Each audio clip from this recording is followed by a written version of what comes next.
Bonjour à tous. Nous nous retrouvons dans les séances de révision pour travailler sur les plans de dissertation en fonction des œuvres au programme. Vous m'avez demandé dans vos questions de présenter les caractères de la Bruyère. Nous revenons toujours au plus important pour trouver un plan, qui est la problématique. Et qu'est-ce qui va déterminer la problématique? Eh bien, c'est votre parcours associé. Vous avez étudié les caractères de la Bruyère avec le parcours la comédie sociale. Qu'est-ce que ça veut dire la comédie sociale? Représenter la société, c'est ce que fait la Bruyère dans son œuvre, mais sous forme de comédie, comédie qui renvoie à théâtre. Donc en fait, la problématique qui va découler de ce parcours, c'est en quoi la société du XVIIe siècle, celle de la Bruyère, est une comédie au sens de théâtre.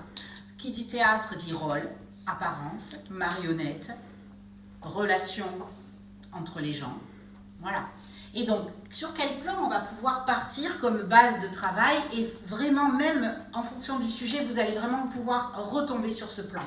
D'abord, un ensemble de scénettes vivantes. Regardez comment s'écrit scénette, hein. C'est pas des petites scènes, des scénettes vivantes. Mais oui, quand on lit les caractères, on a des scénettes, on a des portraits et on a aussi des aphorismes, des réflexions de moralistes. Mais on a beaucoup de scénettes. Des personnages qui se rencontrent, qui interagissent, un personnage qui sort, on le décrit, le banquet, etc.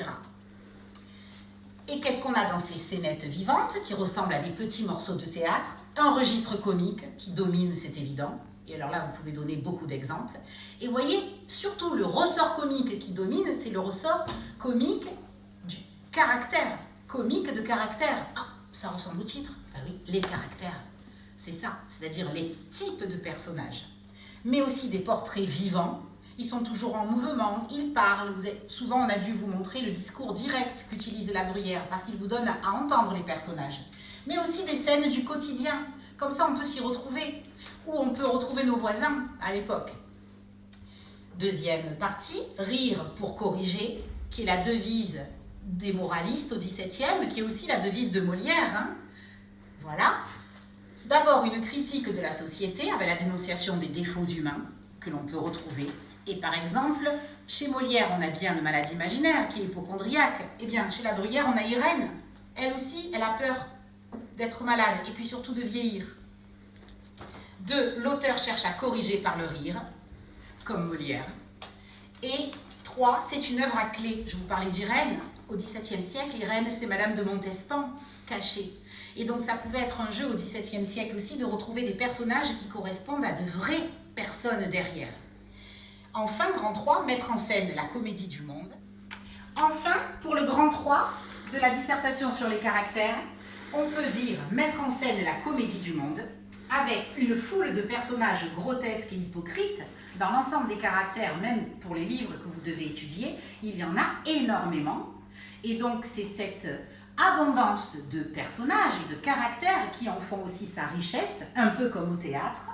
Donc on peut trouver tous les personnages de la vraie vie. Mais aussi la Bruyère, en petit 2, met en scène la théâtralité d'une société. Il dénonce surtout la cour, parce que c'est là qu'il évolue, en disant que les gens de la cour portent des masques, jouent des rôles. Là, on retrouve effectivement même, on pourrait faire le lien avec la princesse de Clèves, où dans cette cour, on n'a que des personnages qui sont un peu masqués, en fait, qui représentent des apparences uniquement. Donc la Bruyère dénonce essentiellement ça.